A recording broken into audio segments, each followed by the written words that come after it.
ನಮಸ್ಕಾರ ಎಲ್ಲರಿಗೂ. ನಾನು doctor Ashrith Ainahalli, board certified plastic surgeon at Avatar Luxe. Synthetic hair ಅಲ್ಲಿ ಅಡ್ವಾಂಟೇಜಸ್ ಏನೇನಿರುತ್ತೆ ಅಂತಂದ್ರೆ, it's a day care procedure. ಅಂದ್ರೆ ನಿಮಗೆ ಇಮಿಡಿಯೇಟ್ ಆಗಿ ಇಂಪ್ಲಾಂಟ್ ಮಾಡಿ ಅವಾಗೇ ರಿಸಲ್ಟ್ ನೋಡ್ತೀರಾ, ಮಾಡಿಸ್ಕೊಂಡು ಹಾಗೆ ಹೋಗ್ಬೋದು. ಇದರಲ್ಲಿ ಡೌನ್ ಟೈಮ್ ಏನೂ ಇರಲ್ಲ. ಇದು ಯಾರ್ಯಾರಿಗೆ ಕನ್ಸಿಡರ್ ಮಾಡ್ಕೋಬೇಕು synthetic hair? Is this the first line of option ಅನ್ನೋದು ಕ್ವಶನ್ ಇರುತ್ತೆ. ಫಸ್ಟಿಗೆ natural hair transplant always best. ಯಾಕಂದ್ರೆ ಬ್ಯಾಕ್ ಸೈಡ್ ಡೋನರ್ ಚೆನ್ನಾಗಿದೆ ಅಂದ್ರೆ ಅಲ್ಲಿಂದ ತಗೊಂಡು ಇಂಪ್ಲಾಂಟ್ ಮಾಡ್ತೀವಿ.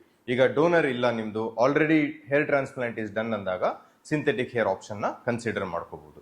ಯಾಕೆ ನ್ಯಾಚುರಲ್ ಹೇರ್ ಟ್ರಾನ್ಸ್ಪ್ಲಾಂಟ್ ಬೆಸ್ಟ್ ಅಂತ ಹೇಳ್ತಾ ಇದೀನಿ ಅಂದ್ರೆ, ಇದರಲ್ಲಿ ತೆಗೆಯೋ ರೂಟ್ಸ್ ನಿಮಗೆ ಇಲ್ಲಿ ಹಾಕಿದಾಗ ಅದಕ್ಕೆ ಬ್ಲಡ್ ಸಪ್ಲೈ ಬರುತ್ತೆ and it becomes A part of your body. But synthetic hair ಅಲ್ಲಿ ಅದು ಯಾವಾಗಲೂ ಫಾರಿನ್ ಬಾಡಿಯಾಗೆ ಉಳ್ಕೊಳ್ಳುತ್ತೆ. ಅದೇ ಒಂದು ಡಿಸ್ಅಡ್ವಾಂಟೇಜ್ ಸಿಂಥೆಟಿಕ್ ಹೇರ್ ಅಲ್ಲಿ.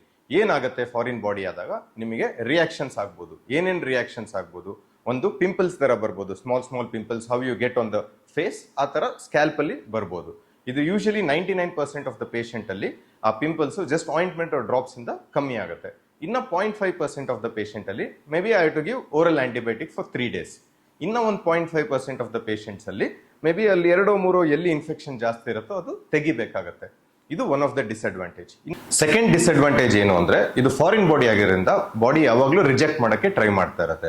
ಅದರಿಂದ ನೀವು ವೇರ್ ಅಂಡ್ ಟೇರ್ ಅಂತ ಹೇಳಿ ಅರೌಂಡ್ 15 to 20% ಶೆಡಿಂಗ್ ಆಗುತ್ತೆ ಎವ್ರಿ ಇಯರ್. ಅಂದ್ರೆ ನೀವು 1000 ಕೂದಲು ಹಾಕ್ಸ್ಕೊಂಡಿದ್ದೀರಾ ಅಂದ್ರೆ ನೀವು ಇಯರ್ ಎಂಡ್ ಅಷ್ಟೊತ್ತಿಗೆ ಅರೌಂಡ್ 750 to 800 ಕೂದಲು ಉಳಿದಿರ್ಬೋದು ಅದರಲ್ಲಿ. ಮತ್ತೆ ಸಿಂಥೆಟಿಕ್ ಹೇರ್ ಅಲ್ಲಿ ನೀವು ಸ್ಟ್ರೈಟ್ನಿಂಗ್ ಮಾಡಕ್ ಬರಲ್ಲ. ಸ್ಟ್ರೈಟ್ನಿಂಗ್ ಮಾಡಿದ್ರೆ ಅದು ಮೆಲ್ಟ್ ಆಗುತ್ತೆ. ಇನ್ನ ಸಿಂಥೆಟಿಕ್ ಹೇರ್ ಬಗ್ಗೆ ಇನ್ನೇನಾದ್ರು ಡೌಟ್ ಇದೆ ಅಂದ್ರೆ ಈ ನಂಬರ್ಗೆ ಕಾಂಟ್ಯಾಕ್ಟ್ ಮಾಡಿ, ಇಲ್ಲ ನನ್ನ ಮೀಟ್ ಮಾಡಿ directly. I will help you out.